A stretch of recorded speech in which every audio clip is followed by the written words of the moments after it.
Nice and nice. Welcome Dari Remachina Tokutendai Nerutsigiro. Ndimraita Dari Rive Dari Tokutendai. Every week trukura nema 10,000, 12,000, 14,000. Nekuda kwenyu toda kutenda Rutsigiro rwenyu. Vamwe vari kunyora zvakawanda zvakasiyana siyana nezvedare remachinda. Chatinoshuwira kuti tikwanise kukufadzai, tikwanise kukupai chirongwa every week. Pane panopotseka apo neapo asi Rutsigiro rwenyu harina kumbobvira rwachinja. Tinokutendai murambe makadaro mune yese pazvese musanyeberwe. Toda kutenda mapanelists Dari redu rinogara richikura every day. Hapana munyowani panapa vese munovaziva munoona. Kana taita dzelegal dzinotinetsei dzinoda magweta tinoshedza magweta riripo gweta redu rinenge ripo 24/7 makadiva marara makasiba gweta kurufaya matikuta nhasi ndadzoka kudai tinotenda gweta redu yakomaita vamuparinga makati 5 minutes zvazo dzinobuda iri parufu mberi kwazvo tinotenda tiri kukambura sabatina kudya kwomwe tinokutendai isi alipoka nerutsigiro rwenyu pazvese murambe munese Rains Africa. Tinokutendai nerutsigiro kana unotenga property yako batave Rains Africa original 10 years warranty guarantee TV nefridge dishwasher dryer zvese zvaunoda kuRains Africa zvine guarantee. Vabate same day delivery kana uri mune mari zvigoneke zviendeke zvinhu zvacho ndime vanhu vacho pazvinhu zvacho no time wasting. Pane nyaya dzaitrenda last week pange pakaipa last week dzakatrenda nyaya dzakatrenda akumana rega ndipotanga ndingopinda mutsamba dzedu ndisaite zvokufungidzira because dzakawandisa. Ndokutendai Dari nekuya kwamaita muzuva ranhasi vedare wiki rapera vanhu vachitaura nezvemunhu asina kuuya kumaroro apa vanhu vaungana. Ini ndakatakura mulu and drove all the way kumasvingo kunorora but the lady didn't show up. Kusvika kwachivi uko kutanga kufona for directions vanhu havachadaira up to now zviri kundinetsa kuti munhu anokusiya uchigadzira achiziva hake kuti haachada. Kana watadzirwa kokungotaura pane kuti undirwadzise kudai kuzvisiya.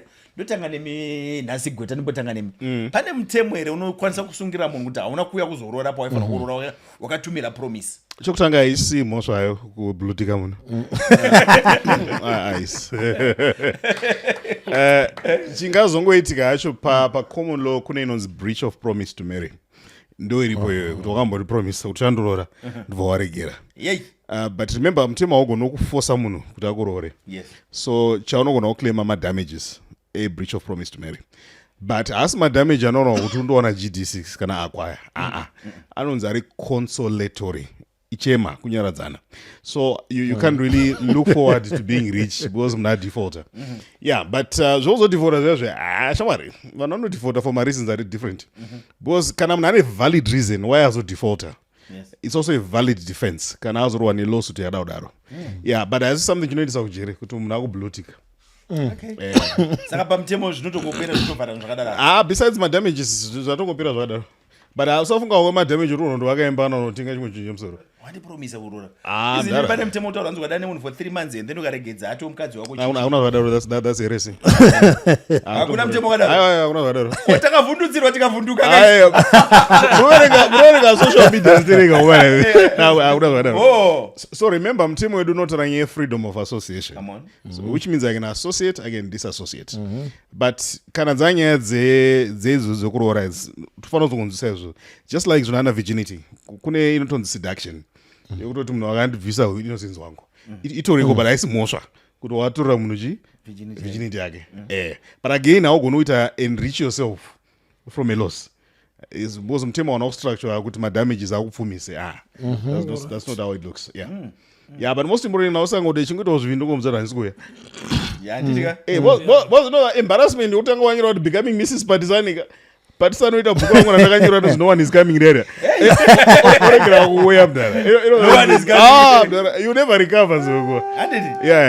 So thank you Gweta. Vamparinga nyamwe semskana kaunganidza hama neshamwari and then nothing happened. Your take. Chakaitika what could have gone wrong panyaya according to you sekuona kwenyu mukomana rakatadzirwa kana maonero enyu just open discussion. Kana mukomana akatadzirwa ana wisdom kana kuti ana respect. Why? Because chinhu chenyu muri tu chainvovona nakawanda saka vachadisappointika pa kunyanya kwamwe muchiudza kuti musikana akana vabereki vanofunga zviri spiritual vanofunga maattacks nechifamily unoikuvadza waakudhemenja vanhu vakawanda than dai wakabuda pachena wangu chinhu hachibude ichi. Saka akatadza kukontrola enga kana anga akatsamwiswa. Number 2 pamwe akusi kutsamwa chiboys chechibharanzi chekuda ngoti ndakavarwadzisa ava havanonzwa munhu adado ndine mwana musango Pana anika pride nako. Don't go kat. Pamwe chibalance chiri mari because learn to respect my families. Shine for nakawanda. Kana usingade taura nomwe wako asikuita kana postpone date. Mozotaura na nyaya zozongo because wauraya vanhu. To me it's not good. Tombotoda unorona mangwana wanike munhu wako abudzirwa ma picture or something ane mumwe munhu. Zvaungo singafungire. How would you react in muchida unorona mangwana just like that? Wapodzi ma pictures bva. Munhu wakane mwe anzi ndo zvakaitika. How would you react to that? Yeah, time yekutaura iripo andi mafoni ari ku WhatsApp dziriko. Munogona kudiscussa but kana pachida kunyatsowana nguva yekutaura chinhu ichi munopostpone date. Tozoita kumberi ngatimbotaura izvi zviripo izvi because embarrassment yefamily unoziva kumaraini vanoisa katendi so uchichi pano panext time toona kuti pari kuuya munhu unoziva pana baba unonyadzisa vanhu kusvika unokuwadza vanhu vundudza vanhu vanhu vanopembera chichikuitika. So I think toti mukomana anga ari selfish. Yeah, you're selfish. Yeah. Lamarufo, your take. Unenge wajoina zvigura ini.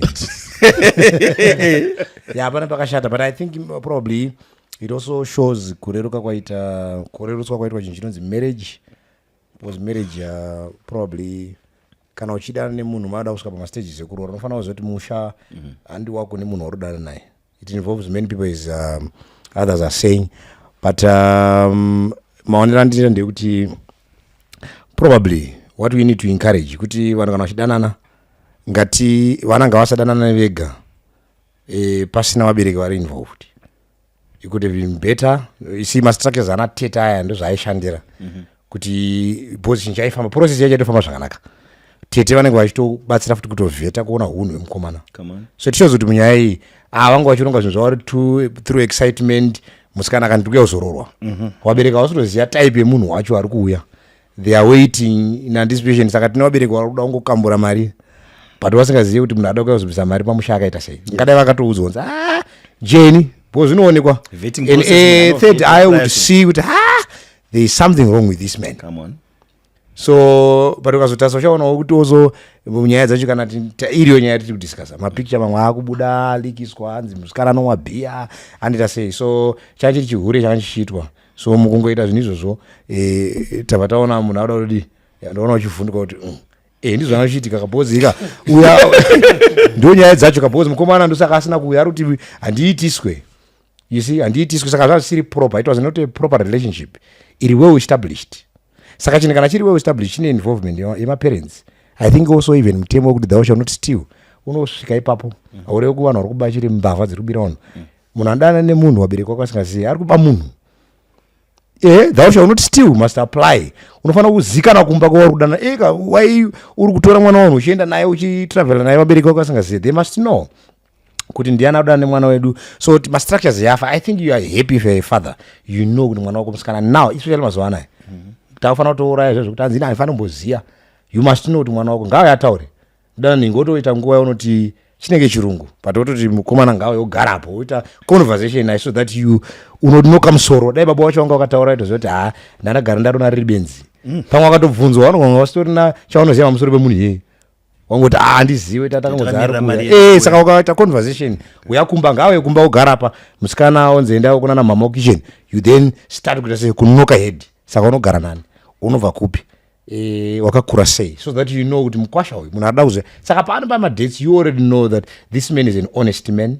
This man conversation yandakaita naye airatidza kuti is a genuine man. So whatever zvaiitika musuyu a delay you could even call mukwasha wamisa vanhu saka patorina kana relationship. So I think because tiri kuita distance ourselves from mwana wasikana wakupinda nyika yachinja there is dynamic so we need to be involved as parents vabereki kutopinda kuti mwana kana wanyengwa ini sababa ndofanira kuziva because kana mwana achirorwa musikana anorerwa baba wake saka uchifanira kuziva umhandara wemwana wako musikana. Hava marufu ufanira kuziva kuti mwana wako musikana imhanda kuitira musi wekuchaja wakasununga unoti uchiti mombe 10 onzi iwe pakakaburwa karapa tokupa 2 munhu akajiwawo. So you must know kuti mwana wangu musikana achiride. That's why I think naturally there is a bond inocreatwa risina kugadzirwa between baba musikana mwana mukomana mwana musikana nababa wake wagara unoda kuti takalingi. I think mwari akazviita kuti tizive kuti vasikana vedu vanofamba sei. Then you see kuti mwana mukomana also anoita bond namai wake because mwana mukomana akazhinji anoda kuroora munhu akafanana nevabereki wake kuti ndikaona munhu akaita samai wangu ndinogara zvakanaka because anoona unhu wamai wake unless kana riri benzi. Kana mai wako wakanaka, she will say, ndinoda kuona mama. Mwana musikana akachiti ndikaona munhu akati dead, ndagarika. So I think that we must be involved mumaissues evana so that atisvike mudisaster. Yeah, thank you. Bozi wangu andinga chikutaura kuti ndona baba wangu mauri. Ndizozo. Good choice. Ndizozo. Tinotenda bvunzo wedu wekutanga ndofika pa tawana solution panyacho zvakakosha kuengage vanhu plus haisi mhosva kublutikwa tazvibata izvozvo. No, kana usingatotora singavararire padhuze. Atogorara ukwapa spare bedroom. Tinotenda uyu uri kwamureva Muparinga. Vedare makadi issue yangu ndeyekuti ndakanorora in June ndikasiya 3500 negrocery ravo rese. Zvikanzi mukadzi achaperekedzwa kuuya kumba kwedu nanatete vake the following weekend. Wiki racho munhu aingostika avoiding me even nepafoni chaipo. Weekend yakasvika vanhu havana kuuya pamba. Vabereki had gone all out preparing for murora but maya. Fast forward month rakapera munhu haana kuuya. Ana sekuru vangu vakaenda kumba kwemusikana and it was shocking kunzi musikana akati haachadi nezvangu. They said it's okay, we can't force her. Chidzorai mari yerora vakatanga kutsika hanzi haisi mhosva yedu, pedzeranai nemusikana wako ndiye akonzera. Isu mari takashandisa to recover our course ende dzakashandiswa dzimwe ndedzehama kubva kumusha kwedu. Since then tirongonetsana nemusikana. Just said she was sorry and promised kudzora mari but hapana chero nebasa rake she can't afford. Ndodini ipapo? Apa pane mhosva zvichida maybe gweta vachatibatsira inogona kutoinvolva magweta kana polisi. Why? Because mari iri kudiwa. Vakatambira munhu asi kuda munhu voshandisa mari. Komana vakuda mari dzavo hafo. Chandinotoona chakanyanyokura apa kapa musikana ngaiswe pakona zvekupolisi chaizvo. Boza hapasina ruda, hamudanani naye, wakavharwa mari, hamudanani, hapana tsitsi, hapana kunzwisisa. Why? Boza wakaenda with a good heart. Baba kurorerwa chinhu chinokosha. Come on. Timu redu kuenda mara. Yes. Kutoona anobvisa. Momuita rough. Family yaisibo. Haisibo. Aiwa mukomana ngaakwidze nyaya kumataredzi mhosva. Dzani kuda kuti vatauraniso boza atomatsotsa. Ruda hapana matsotsa. Pamuvato 4-5 akatobvisa. Chapedzera nemigweta. Muri kuona seva maru? Ndizvozvo nekodana nebhinya. Pane pakashata. But I don't know kuti zvinosvika sei ipapo. Probably ndo zvatitaura. We are seeing kuti varume vari kushandisa word kuti love is blind. But I think the process will tell you. Kana uri unazotarisa rhythms emunhu anokutaura kuti munhu andoda naye pana bozi kunosvika paunorora ukobvisa ukovharwa usingazivi munhu uri kuroora kuti akaita sei uzongoziva kuti munhu achauye. Panofanira paitawo nezvinhu zvinoita kuti bozi vakadzi normally takataura zvakawanda vanoratidza zvavari unotomuona kuti munhu ane chitsotsi chaanoitawo. So tine varume varodana nevanhu wasingatarisi zvinhu zvese vasingabozi you must watch every sentiment. Yes. In the way every tukachitaura development of character munhu kana uchidana naye anenge achiita achiratidza but iwe unenge uchiti ndinodhira naye ndompedzera vanhu vachiti iwe munhu utombopiwa matimu kuti iwe munhu unomuziva here pamwe akatsike kutanga bozi wabereki wacho confidence yaona zinoda kunyima munhu marika itorova vanhu anoona mabhinya bozi confidence yawainayo kuti adzi hatina chatitokupataura itsika yawo ivimboitai tinosa lawsuit yakamira senyaya akarora zviguru. But now, inevitably, kana pasina marriage, maringa yadzoswa. Yeah. This is now a debt collection case. But obviously, mskana hagoni kunza zvirooresa. So mari inofanira kuclaima from kwayakaenda, which is the parents. Vanofanira kudzora mari. Period. Doesn't chitotsi. You can't keep mwana wenyu at the same time keep money, but at the same time remember freedom of association. You can't force somebody to love you. And by the way, heartbreak is not a criminal offense. No, it's not. Heartbreak. Now I'm saying something. I don't heartbreak. Otherwise, I'm going to have so you have to date collection. So to chingango na kwati. Ukachanza smoke leaves no kurumiza kuita makisi akadai so. Yeah. Zvatongopera. But then piwa mari yako. But I think also kana mari dzikanga dzafamba dzaita zvedzaita avari kuti vakatojika kungoenda kuagreement yekuti tichazokudzorera mbijana ndoibhadhara pamwedzi saka pamwe 3 years uchidi uchidzorerwa mari iyo unofanira kupera kubhadhara inenge ida kuyadaro mari once yaita disposed kudaro. Yeah, but also I think family ngaiti integrity watora mari matora mari, also honor the other side. Kuti hapana pamungaramba mune mari in clean conscience. I think yatova mindset ema-criminals. Havasi vanhu vari nomowa. Because right now mungadai muri kutonyara. Because how do you say pedzerana nemunhu wako? Unopedzerana naye kuti kudi? Because dai unzi akatora 3,000 yangomuendesa mukotika. Zvino hapana anotokudzarana nasenda ndakatora. Yeah. Ende uri kuona kuti bhozi magrosari mamwe achiripo futi. Bhozi hanzi kapiriodi kachikadikika. Bhozi I think achida 1 week. Varoti havasina kana chinhu vakapedza mafuta nechichi. Haya vatori matsotsi. Bhozi kana zvinhu zvakawanda uchaona kuti kudhirana macriminals panapa yamo. Tiri papo sezvo muripo nhasi Gweta. We had a situation yatakataura some weeks ago. Kuti mambo vekuchief chakuti vanokwanisa kutonga nyaya vototi ripa zvakati nezvakati. Can I challenge your chief court of law? No, you can. So my chiefs are not for land under my local courts. So if you're not happy, there's always an appeal procedure. So my chief are not dealing as customary in nature. Okay. Which means if I object, I'm not governed in customary law. I want a jurisdiction to do that. Which means it has to be a general law, which is your magistrate's court going up. Yeah, you can actually challenge. Chief akandudza ndoda mombe ndokwanisa kuti maya. Yeah, you can actually challenge it. You can actually challenge it. But come possibility yekuti unonowina wachallenja. Now you need to prove your case in the basis. So you take it on review. Just take it on review if you're not happy with it. Yeah, it's possible. Boss pano wangu wanongo wapara kavanozongoramba wachiramba kumatare emachief. I don't know ina mberi. Tinotenda. Thank you very much Gweta. Uri kwamuri vamarufu. Vedare, I'm at the breaking point. I'm in the middle of a divorce. Ndakabatirwa pena na madam. Vakaziva ndakamitisa outside. How do I move forward? Ndotangira papi. I have apologized kakawanda, but mkadzi aramba kundiregerera. Ndakatenga mota for the apology, but haana kana kubata makeys. I have tried hama dzake nedzangu, but apana chabuda. My 10-year-old marriage is collapsing. She has changed bedrooms. Vana vedu are beginning to notice it. She's saying no reverse. I love her. But a moment of weakness yakandikonzeresa. Vavangere, how do I navigate this? Chero akaenda ndotangira paine vana. Yeah, I think yeah, tight, but love, you know. Tight.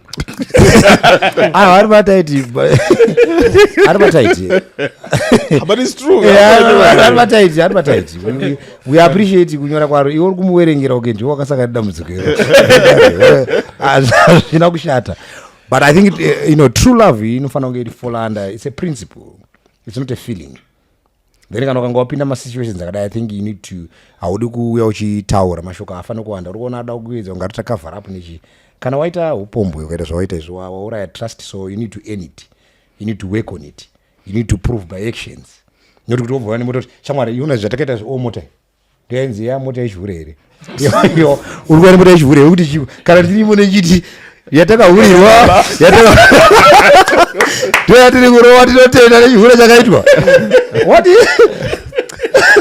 munorwara here andamire kudzungaira hatidi zvinhu zvakadaro, saka I think maybe why you need to probably kazhinji, but we don't have moments of weakness where we tend to regret what we have done. No. Saka what I think is kana ukangoita regret, maybe probably you need to also to respect reaction yemuwako.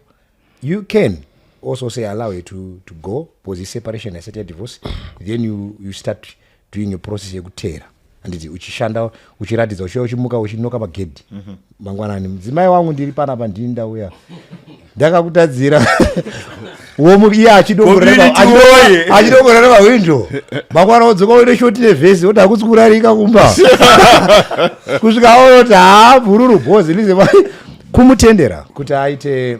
I think it helps. Tinoona vamwe vakadzi vanodaro vomboenda ari kuenda kupi kwaanonosvika kwanonzi saka washinga kushamusha kowana chi anoskopiwa kochi futi hey misha yese yakadaro achitoudzwa iwe you are working on it also uchita follow up.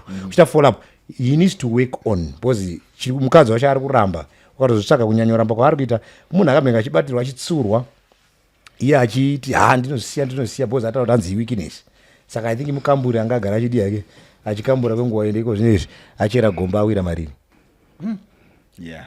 So ngaashande let him work. That's my advice. Right. Era inoitwa nevanhu sometimes ndeyekuti watadzira munhu you buy something woti ndiregerere.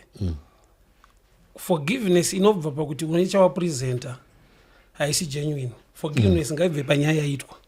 Because sure mota ikauya ndokuregerera but ndakuregerera nekuda kwemota nyaya yako mandiri ichirimo because mota ndoida isi saka ukangopresenta chinhu kuti da ndiregerera nekuda kwekuti ndaisa ichi kuti ndihwine hati yake mota inowina hati yemunhu, that's true but chinyaya ichi chiri mukati saka because iwe zvishande character and forgiveness hauforce munhu kuti ndiregerere ukatona munhu abuda pachena kuti handikwanise, it's tough kuti nditaure izvi kuzvigamuchira kuti akwanise musiya kuri right. Why? Because akazoti ndazvigamuchira ndakwanisa hakusi kukwanisa pane strategy yapo unotozodemba kuti dai akaenda unoregererwa zvekuti unotozotambura nekuregerera no forgiveness ngaibve pakuti muno nyande iyi ndatadza ndakuregerwa kuti nyande iyi but pane mota irapa handinzwisewo mota ichakireta kunzwisiswa kwemota kwete kwenyaya wese anobhadhara nyaya dzake ende ari kuti anzi ndozodine vana dai vana vaikosha chaizvo chaizvo mind yemunhu ndo zvaita kuti usaendawo bopa wakaenda vakosha wamitiza baba usati wakuenda uzozoti but vapfana vangu vanozodini ukakanganwa vana ozovafunga padivorce haiwa ukaona unotofanira kuti wafunga pakuda kuita nyaya inotrigger divorce aiwa vana kudiko vakachata. Wait, your take.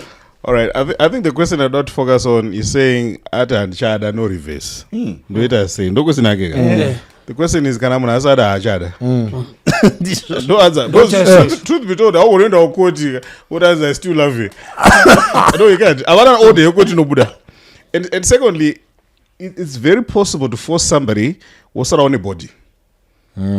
But munujaja abuda. Hey. Official Rwanda right now they're trapped in my bodies. Ama mochari asina mabodies.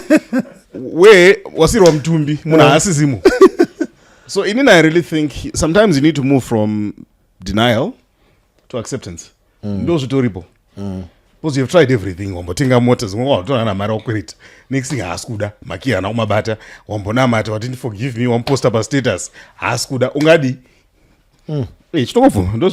So you might need to actually start getting help along the lines of how do you actually deal with that. But it's also a very traumatic process whereby uchuruda munhu bara achakuda.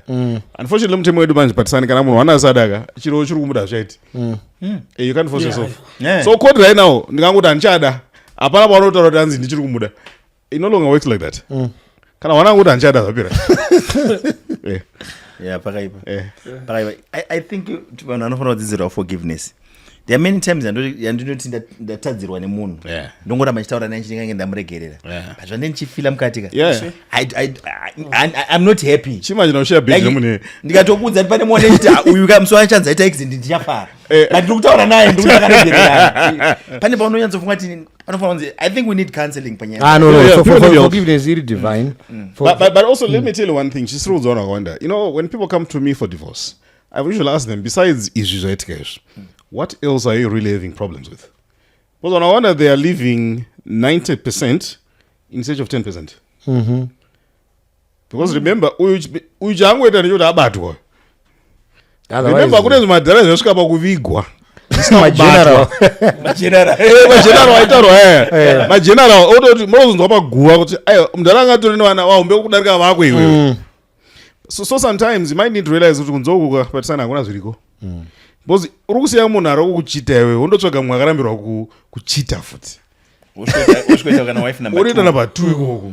So at times you also need to be able to get to that point okay as what out a single for life which sometimes may not be practical because of age.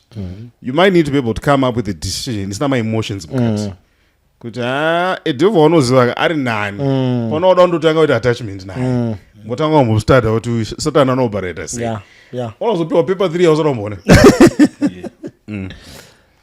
dare remachinda ndo program yedu ngatisangana naye muchikamu chedu chechipiri totenda nerutsigiro rwenyu tosangana muchikamu chedu chechipiri.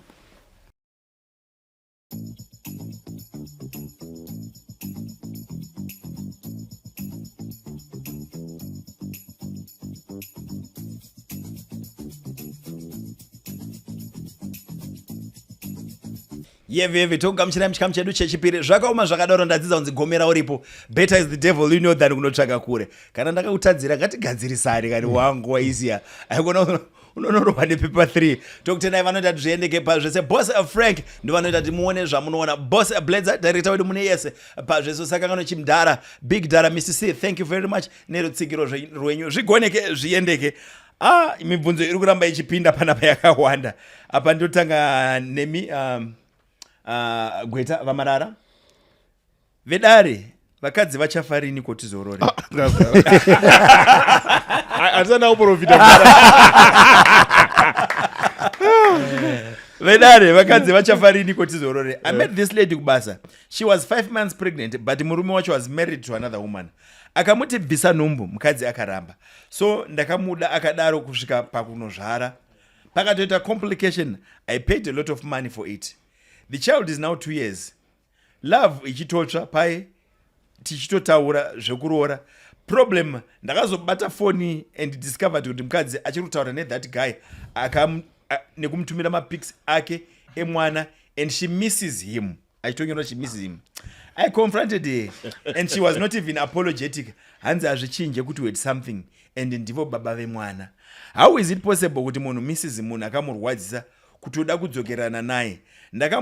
Ndakabhoekana ndikamuti mfesi wako ngadzore mari yangu yekukuchengeta nemwana wako nekuhospital yese yandakaisa. I have since left but ari kugara achindinetsa achifona kuti uyatigadzirisane. Can I tell one thing? Ndakambozvitaura kana munhu akakushowa character yake satingapindi. Kana munhu akuintroduce to who they are, trust them. Uyo anokuratidza zvaari. Problem yekuti varume vakawanda tiri mudenial. Munhu achinji patana. Munhu achinji. Urikutadza kuchinja mwana wamai wako iwe neprayer. Wofunga kuti can change a stranger neprayer manje. Wako munamata urikutadza kupodza sadza. Wofunga kuti unochinja munhu ane mazino 32. Kuti kana akadonha nesa mamwe. Wofunga unomuchinja munhu. Listen, open your eyes. Wabvuma kutenga musha une guva. Varidzi veguva vanopota chiuya vachisa maruva. Ndozoona ushamanda nendimi. I'm telling you. So munhu wemunhu abatwe. Aiwa. Vanhu vakawanda ndo problem. Uri kutora munhu wemunhu. An ongoing business. As long as usati waona maruva pakafira pakaiswa guva rake. Just to know they are still alive. In someone's heart. And when it's convenient, they are going to reunite in the name of child. You know,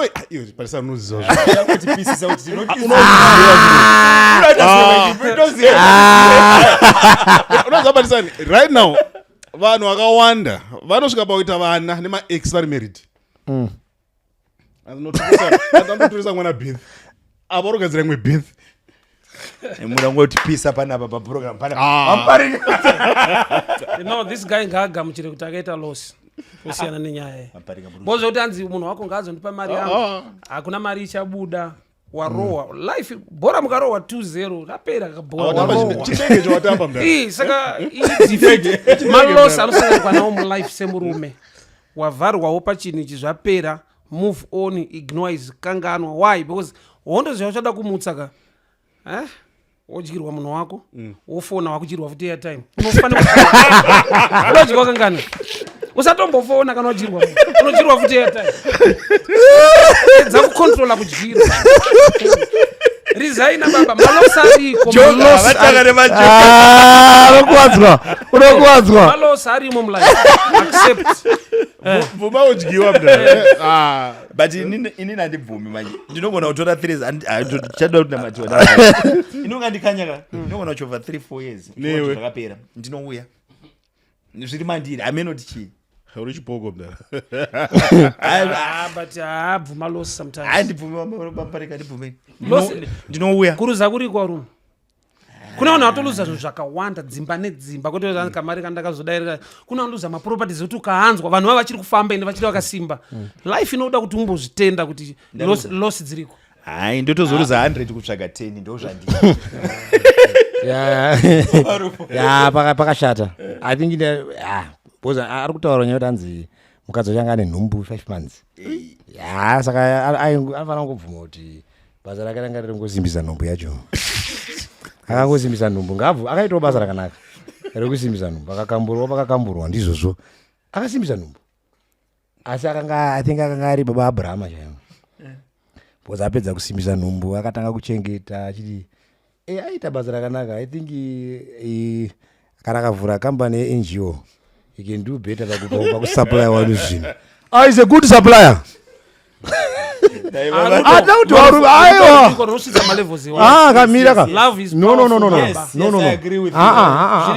Hatisataurei rudo pamadhaga.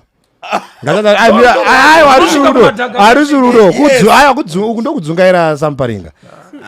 Mukadzi ane 5 months ane nhumbu baba wanzo here uchitobvisa hembe uchiona dumbu riwe rakati 4 zvinhu zvausina kugadzira uchitanzi ndiri harisi rudo baba kundokupusa kwacho shumba ndokukambura mira kanai unenge wada munhu baba moyo unoparira aiwa moyo unoparira kudzungaira tikuti waona munhu ane nhumbu yake hameti wakasangana pambari here kauti mupako pakapana love yese ine level yekudzungaira iri involved.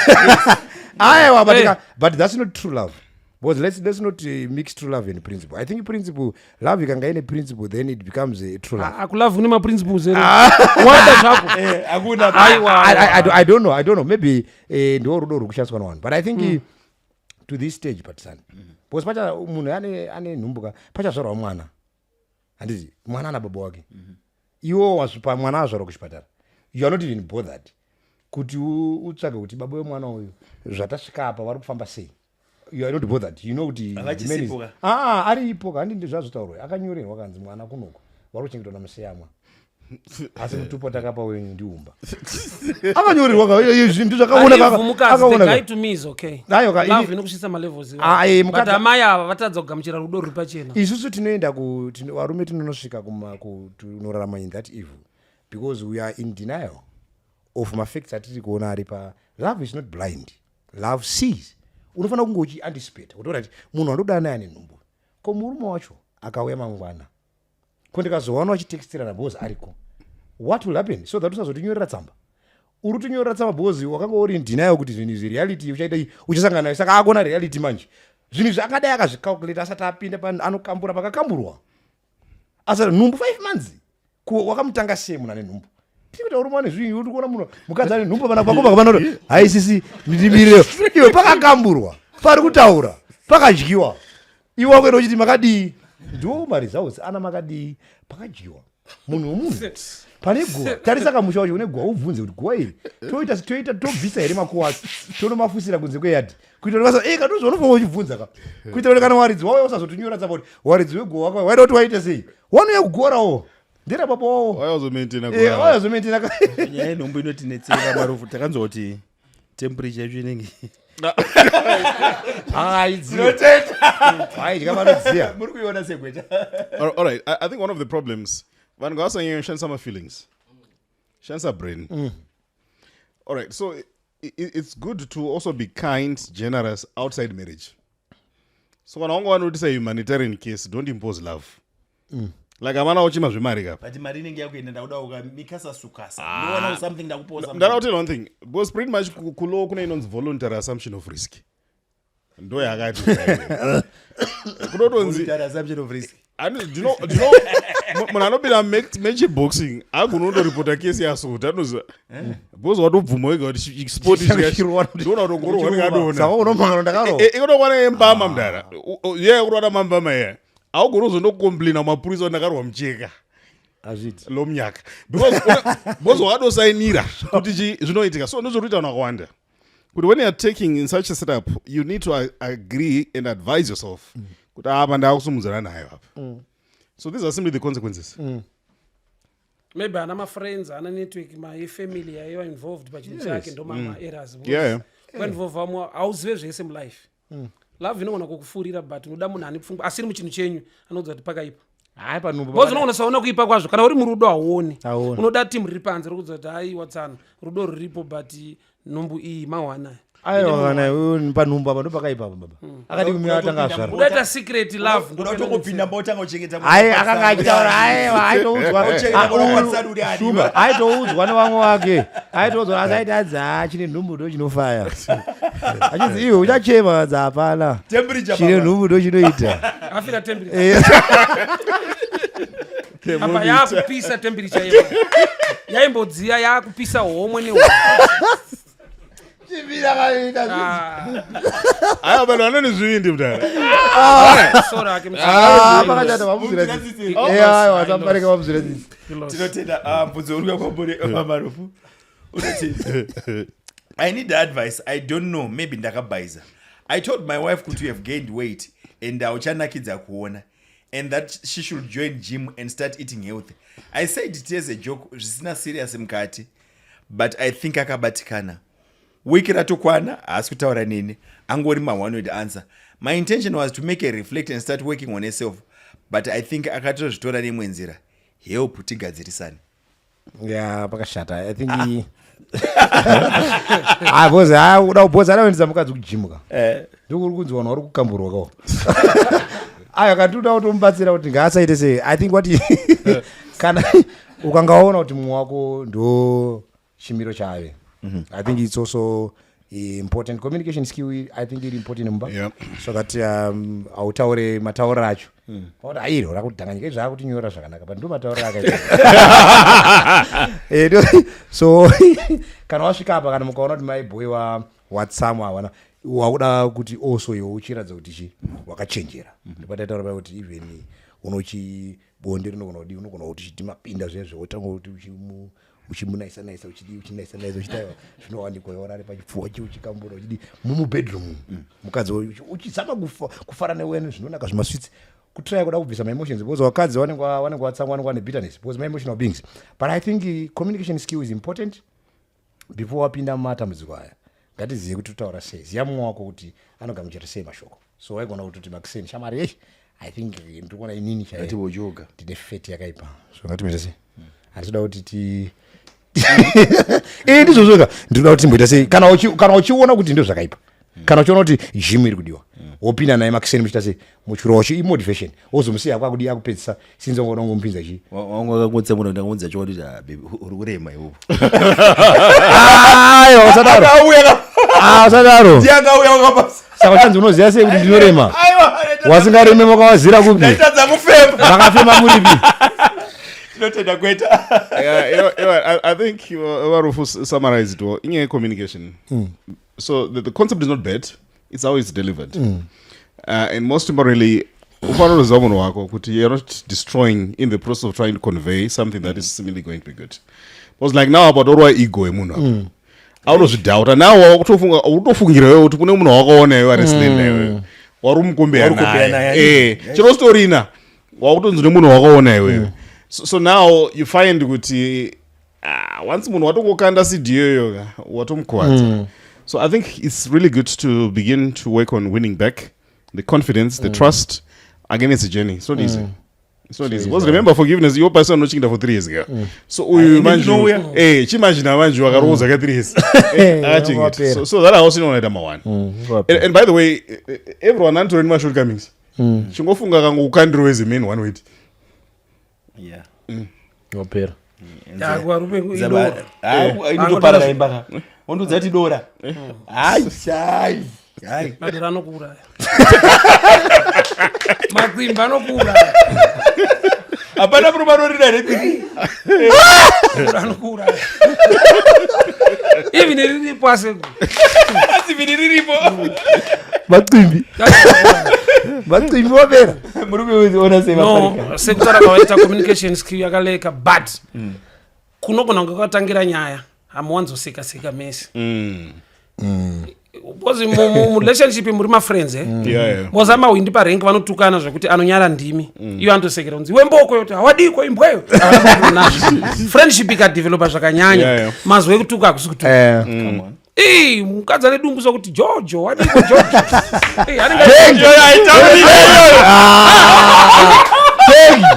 Jojo andoziva kuti tiri kutoudzana kuudzana ushamaruka arwadzi kanenge kaunzirana pari mwako kariminda kokuti improve wangu ushamwari ukangosimba kutuka akutuki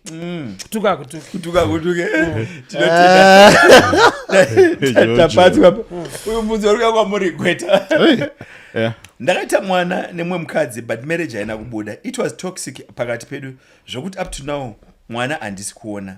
I've tried engaging her and her family kuti at least tiwirirane pamwana issue. She wants me kuti ndibhadhare mari yekuchengeta mwana. Ndochengeta mwana wandisingaoni here. Ndibatsirewo. Ndakamboona akaisa status yedare remachinda. So I know she will watch. So apparently, Patsani, I realize it's more women who watch this show. So, so for starters, can I get mwana une duty to maintain? Yes. Don't temo. Can only mwana duty to maintain. Kuona mwana you have what a right, which means can all nyingwa now one right to go apply to court for access. Which is the right you can get. So what we now court now, got to apply this week already. By Friday also no got to be accorded. And upon court no nyima access unless the court says no, it's not in the best interest. But upon court need to stand in the way. You to baba why no come and one. So number one, checking one. Number two, we ask for mkana uchenda mwana. No, kuchekera mwana manjika. Pretty much on the number. Somebody on any of the mobile platforms. I don't go withdraw. Can I get a pambira when so court at least you got proof you could have been sending money. But most importantly, madzimai arikuona, let's not weaponize vana. No biggest problem. Kuti vana arikushandiswa kurwa ma fights ma adults. Kuti kana munhu send a message, unokonzwa hausumuona. That's wrong. Even my divorce I wonder. You find with vana they are being weaponized. No, I have no access. So munhu wese ane right to access their children. Secondly, munhu wese ane mwana ngachengeta vana wake. And that's the biggest message. Pane muongo ndotoziva kuti akarambidzwa kuna mwana wake. Yeah. It's about what 8 years now. Yeah. Mukadzi akarorwa nemumwe murume. Vakasvika palevel yekuchinja mwana surname. Surname without consulting the father. No, that's wrong. He should get legal advice. It doesn't work like that. No, it doesn't work like that. So right now, you know, the change of name pretty much is kuchinja surname. But right now, even at your age, can I not change starako Patsani? Vano to the affidavit to my parents ago. Right now, that's the procedure. So tawita zvese, but you still need an affidavit from your parents to say they're consenting to that. But apana munhu anonyimwa access kuvana unless their access kunevana iri harmful. That's one of the things. That's wrong. Munhu ngapiwe vana ngaone vana. Let's ensure that vana, despite the fact that there's my adults no fighter, vana should not really feel the side effects of that. Tinotenda vambaringa. Yeah, ishe vana yasvika pamalevels kuti tinashaka va involved. Rimwe drama futi rokona buda. Ozuri kumanikidzira ka. Iwo chari kutokurambira pamwe vari kuziva imwe information. Ndozvinetsa nemwana ziri wangu. Unoenda uyinzi baba 2, kubva kwa 0. Kunzonzi baba 0 azvichaita. Yato insult. Unoramba kunzi baba 2 but azvichabuda. Because vanhu vari kukurambira, all right, maybe toti vari stubborn. Imwe fact yakuda kuenda ku legal side. Pamwe pacho they are helping you. Nharo dzako idzi. Vakazokuti tinashara apa. Unozovatenda futi. Ndaida ngopera mari maro. Because ane chokwadi chekuti mwana uyu ndiye mukadzi. But Patsani one different notika. Madzimai sarochengetedza vana ngavasadaro now. It's wrong. Because remember mwana uyu akaramba zita rako ukafa iwe Patsani ane right inheritance kwa. Possibly astori mwana wako futi. They can actually inherit your estate and so forth. That's how serious these things are. And now I think it's one of the conversations we need to have. Kuti Twitter sina na uchingitisa vana. Because zvibudika. Because mwana ane right to know who their father is. Zvoto wazwarambidza and so forth because they're next level. But vana those root it guys. Youtube nananga ne secret. Aritoziva kuti haitoziva dzangu mwana siri wangu. Yeah, pane nyaya. Zvigureka. Zvigure baba. Areko akambura pasiripo. I think pane nyaya. I think I don't know because kana pangapaita vana vakangaita vana I think pane ma structures also ari ma families. So I think maybe since we vapa legal advice but zvikuratidza kuti also maybe kusiyana kwakatiita kwacho kwakauraya because vana I know vana sekuru nana mbuya vane muzukuru hawangarambe because ndiwo vanokuru hawangarambe kuti baba because vanozoti rudzi harusirwi but vanofeedwa information kana nemwana kazhinji kacho imbwa yemunhu akadai kazhinji kacho baba because mwana uyu mutorwa ari musha medu wanzo here mutorwa ari musha medu saka munokansela mwana kuti haikona kuramba ropa harisi redu, ropa rine varidzi.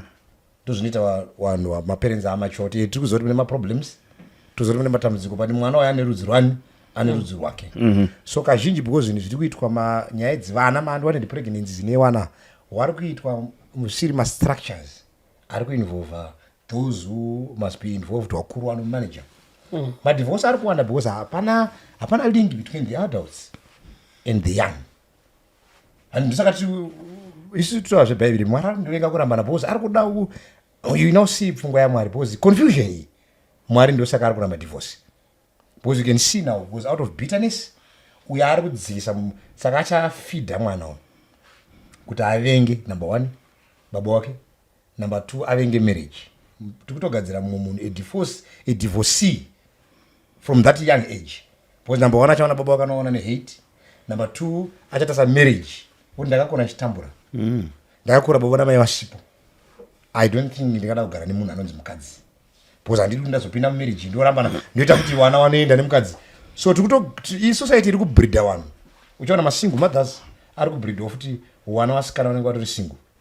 Usavimba nemurume, ndozvaita baba wako izvozvi, chichichi learn to be an independent woman.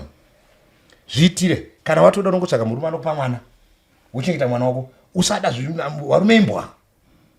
Mashoko ari kudzwa mwana achitokura. But you see kuti setup yepatriarch, vana vaikura mumba mune vabereki vese, both parents, and modzidza true love from these parents. Vanovagana baba vakuenda kubasa, vanokisana baba vadzoka, munoona baba vamai vatakura jagi remvura nekatauro kuenda mubedroom. Imoti vana vanonga vachigeza, vana vanonga vachiita sei, vana vachingovhunza kuti jagi ndereiko, katauro kanotakurwa, vana vari kutarisa saka vana vese vakakopa katsika ikakona nhasi wazhinji vana vakajagi kakarimo nekatauro kane kakaiswa keyelo here zvakatora kubva kwaviri. Vana vaidzidza mukukura vakatama because both parents are there, they are learning moral lessons from the parents. Mai vari kupamba, baba is the provider, mai vari kuona child development, vari kuona zamu remwana kuti iwe zamu rako iri rinenge rakunyangatiwai, mazamu aitutariswa kuti akamira sei, umhandara waitutariswa zvaichekwa kumba. So that you see, broken families are being created, and now we're in these situations. We, of course, legal advice is pure, but also let him also have a cry, even to the elderly. People are not going to come to access to the wrong. Can I let me involve DNA so that I'm also sure, because I'm not worried. I think I also have to win. I'm not worried. Then probably you can get. Baba zamu ari pa danger panyaya ndeupi. Andiani murume mukadzi uyu. Murume yani mukadzi uyu. Ukona one type yemukadzi inoti yakaita mwana nemwe face yakaoma musoro zvekuti aendese mwana ukoko aona mukadzi mumba. And I respect chinonzi murume. Tsana vanofana kupika ma red flags iwayo zviri kuitirwa uyu, but ari kuitirwa uyu murume wakaita naye mwana une type iyoyo mumba yakaoma moyo zvekuti haidi kuti baba wemwana vaone. Wobva wati ndimadhamu wangu. Uri pa tight. Uyu yatori pa tight pakanyanya. Timu raanaro mumba asi mumba. Urubona face apa design here waitoro. Tipu zvekudaro. No. Ndokudzidza. Hakuna mukadzi akadaro.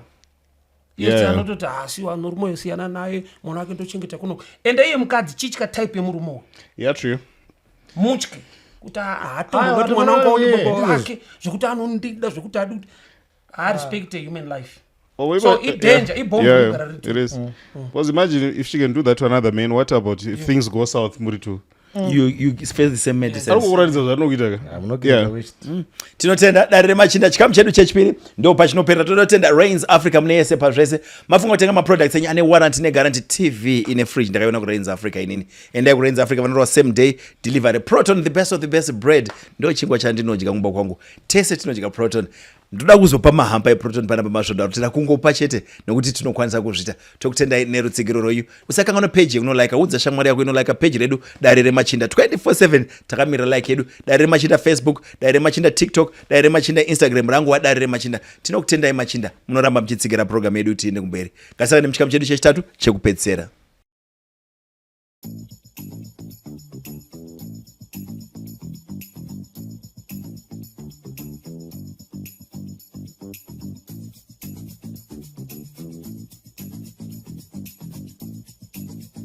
yevi tinotenda Boss Frank picture quality mukuona kuti inyanzvi vanozvigona sound mese muri kunzwa hapana no complain kuti volume low mablades director wedu mune yese pazvese ngatipinde muchikamu chedu chekupedzera chikamu chechitatu mubvunzo ikuramba ichiwanda nguva ndo iri kuita shoma kuti taikairika svondo tichagara pasi tichafunga tinotenda mubvunzo uri kuya kwamuri ndotanga nemi vamuparinga mubvunzo unoi tozotera vamarara ndogumana vamarofu. I'm 39 years old. I've been married for 8 years to my beautiful, sexy wife, Anne 32. Sex was good for the first 5 years of marriage, but now I can't sleep with my wife for more than one round. Gents, are you going through the same in marriage? My wife is sexy. We both work with 2 beautiful daughters. Please help. Rutala performance. Aradzikira. Hanzi kana one round yacho aisunyatopera. Hanzi pekutanga. Iane 39, mukadzi ane 32. Sex was good for the first 5 years. Alright. Yeah, zviri normal, but zvoda kugadziriswa muchana pakudai so. Muchitanga, you are new to each other. Murukunakidzana, zvichiri zvinyowani. Chinhu chinojairika mulife, chinhu chese chinojairika mulife. Chakuda kumanagwa wasvika palevel yekuchijaira, kuimprova nekuisa tunoiswawo because it's the same thing. Hatidunyeperana. Hatidunyeperana kuti pamwe program ndiyo. Saka program zvairiyo unomboboilisa matemba, unomboita ukanga, unomboisa madomasi, ndo zvaakudiwa chete manotsiwa aya ingoona kuti todya sei. Because mananga ndiwaya matete. Kumaruwa kwatiri tese ikoko. But maruwa akatudi inyaya yestyle nekuva creative. That's the challenge irimo che style nekuva creative. Otherwise ndizvozvo. Zvinobuda. Zvine recipe ere vabarara. I think food is wapindura. Babaru food is Asisiri goga hizi. Zadze wakamuri. Babaru Yeah, I think yeah, probably maybe Nanzoachi commenda she's sexy. Angati sexy. Yeah, she's been I think she's sexy, beautiful. I think yeah. Saka na chikambura tifane ku mukadzi akamburwe sepambi. Anditi. Unoita zvine discipline. Saka I think unenge uchiruwa 5 years kutanga uchiruwa pressure. Iyato pressure kuti mukadzi kuti zvaita sei mazuva ano maimburuwa boza kuti kana akarowa 1 round kuti payane my expectations aimboitwa.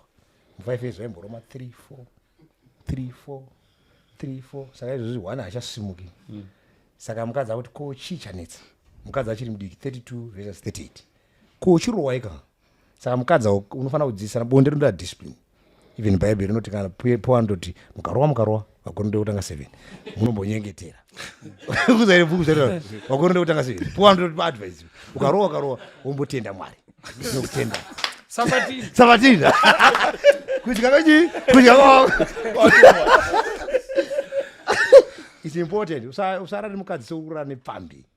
Discipline zvakakosha kuti azive kuti tinozviita zvinoitwa haubva waita take because nguva mazuva ekuneta anouya handiti. Saka mazuva ekuneta kana akangauya because akuenda ku38 inguva dziri kufamba handiti. So kana ajaira kuti pano bonde tinoita discipline baba tibva taita pikerere iwo ndoda discipline. I think tanga tina wamaponga pana vakatombotaura kuti zvinobatsira urume haufanira kungobuda zvine chikuita even life span yemunhu wemurume. Saka wakati take paunosvika mazuva ekuneta manje you'll be challenged.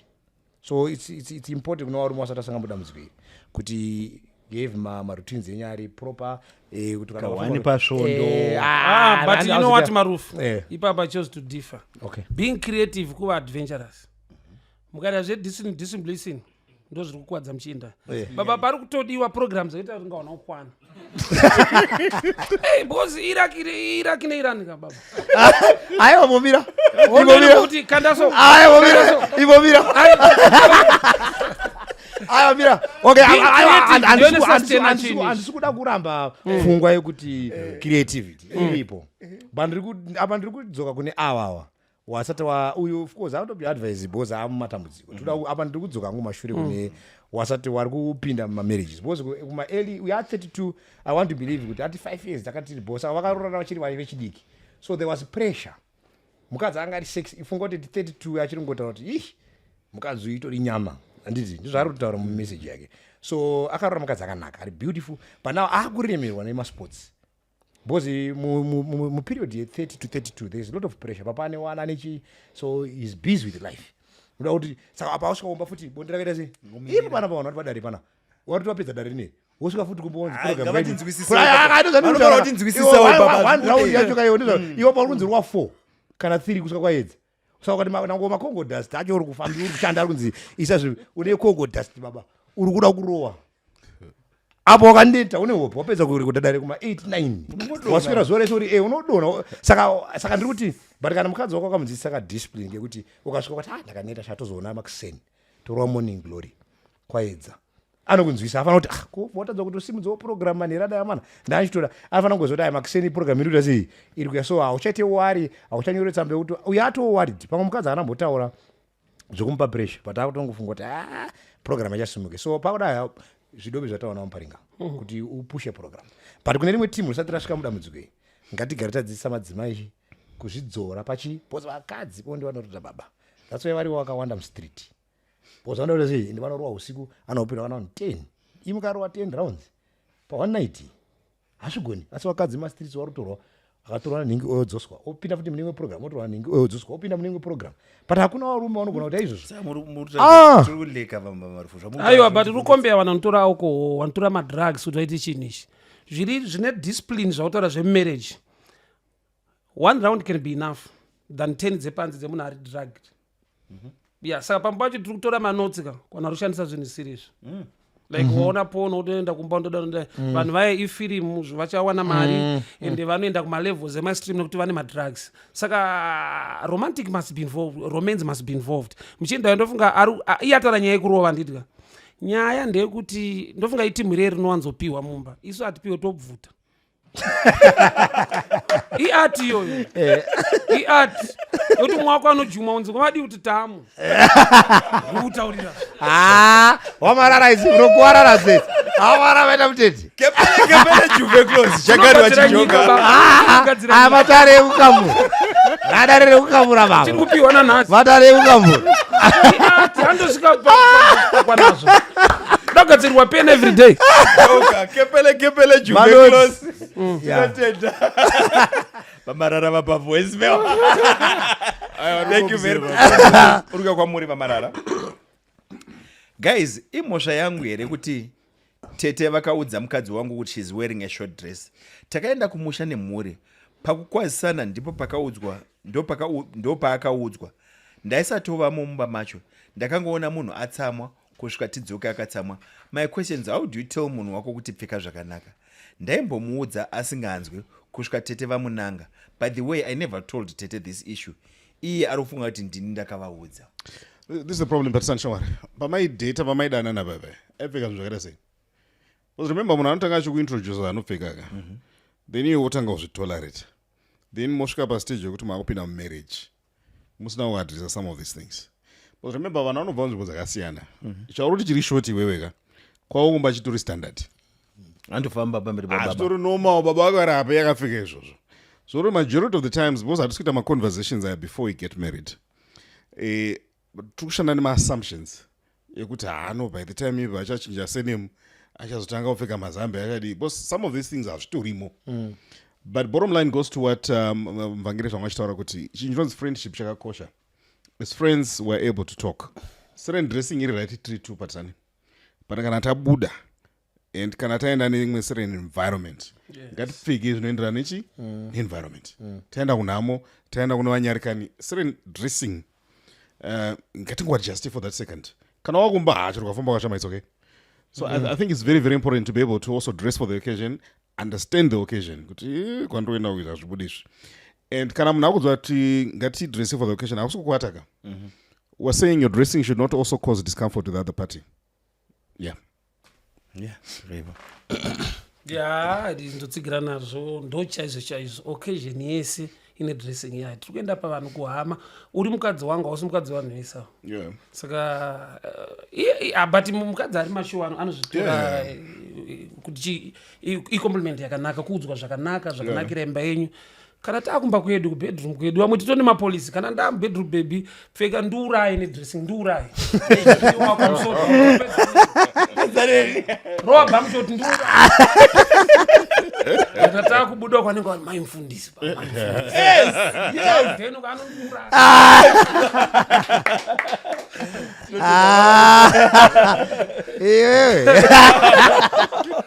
Yes, I think andizvo. Ndiani anofokana nezvinhu zvakadaro. But ndizvo zvekuti mukadzi wakazofamba. Now we also appreciate ma-structures atachitaura nditete. Ndibaba wako, tete ndibaba wako. Havangakurasise, vari kuti mwana wanzvadzi pa-shut up, vari kukuonesa nditi. I think itsume ringoti pari kurara mwana wamambo. Iwe murandateerera ingoti tete wanga nditira utsinye wakaro but ndopa machitira na foundation iri very important ziya kwaundukupoza wakuzoona manje kuti marriage haisi yako wega ine maparts ari involved so wafana kuziya kuti vana tete vanodairitsika uchama kwatiri kuenda ana tetezi yatorowa yawaidi manje iwe kuti usazonyara manje wakatonyarwa mumwe wacho unogona kutodzingwa pane pambi yauya wana utava kuimba rwiyo pane pambi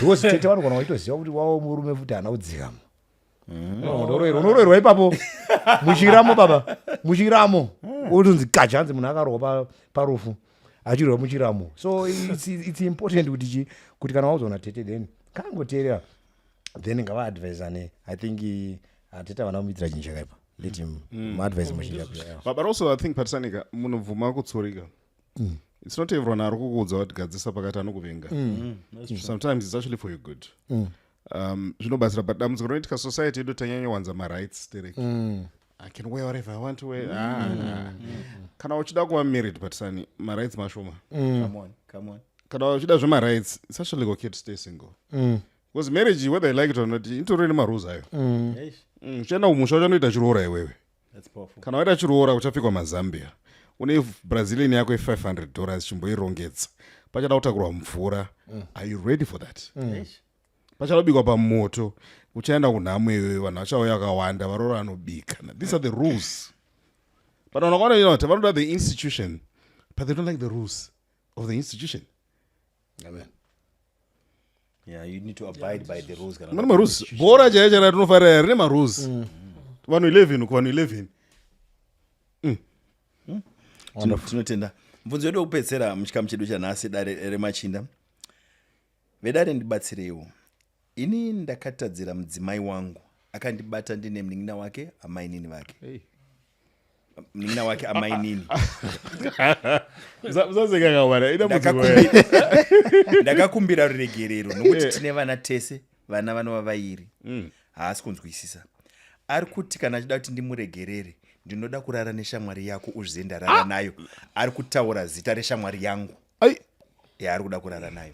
Ndibatsirewo Vedare. Garare naye. Garare naye. Auchemaji. Aruchemaji. Oh, ndingweruna kari chako yarimwe ma. Kana kuiona kuti maoranga azara hivi. Hatisi kukurudzira chihure but ndiri arifana kunzwisa mukadzi arada kuti anzwise. Baba rukuba bapiri vanengona. Mukadzi arada anzwisise. Ndisaka kuti arezita arada kuti anzwisise. Akusi mukadzi atochiva shamwari. No, it's not that. Ada kumurwadzisa. Arada anzwisise. No, arada anzwisise kuti ona zvatakuita inda kurara na big. Ende ndiri kutomuda pano. Iyo kana uchida unomira apa indichirowa. Ndichikamburwa wakatarisa. Mukadzi, munina womukadzi kana auya mumaso wako. Mwana wako. Anditi ndiwamutora auya mwana wako andoti bamukuru uri baba. Anditi uri kumuchanela kuti probably zvaari kutsvaga zviwane pamwe aroda chikoro umubhadhira school fees. Ndimainini varipo pamba waya kumba kwasisi. Sisi kana vatora munin'ina vari kuti munin'ina ngauye so that aona chaanodzidza even from our marriage kuitira kana ada kuzoroorwawo anoti bamukuru na sisi vanogara life yakanaka. Ndikaona hanguwa macouples ndikaona murume anoita ane rudo rwakanaka anoda sisi wangu sabamukuru. Iwewe wakuona mwana wemumba aripo pamwewo hamene zvawaona wakumuchiwa wakurara naye. You have destroyed many things muprocess. Kumusha kwaanobva kwatoni dambudziko. Ukama hwemunin'ina nasisi wacho namaiguru watoparara. Patova nehondo yakakura pamwe akatomupa nhumbu. You see zvatiri kuita. So I think bamukuru vadonha pamamorals. Vana bamukuru vanenge vatora vana mai mudzimba ngavatore vana mainini ava senzira yekuti vachengete mhuri. But kana mukadziwo akanga achigara pamba nemurume ngaatarise futi unhu hwomurume wake asati atora munin'ina wake.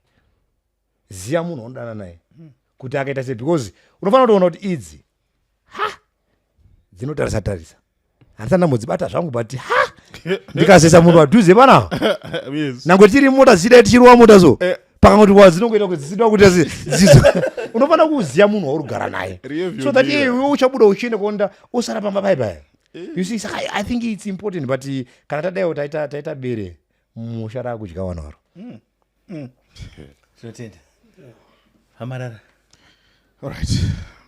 You know, so he really betrayed. The question is, what is the way forward? You know, it can be a way forward when you are supposed to sanction adultery. Kana mkazi uyaruda release your forgiveness, you don't put my conditions that are crazy like that. It's also good to say, Patsani, you did what you did. I don't think I can deal with it. Let's part ways. Hey. It's okay. That's why I want to go in advice and don't want to because now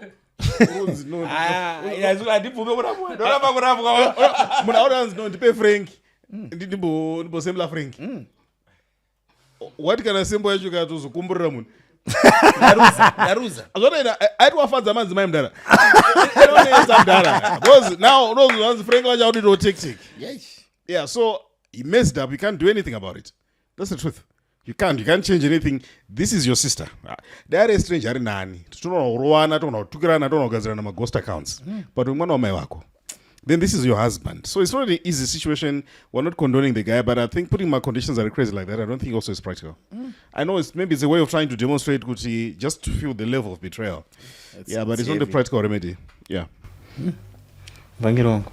Ya zvatarwa ndo chaizvo pamaconditions atarwa namadha. Anitaridza kuti chatinozotarisa isusu tiri varume wasarudza sei face uyu of all the people.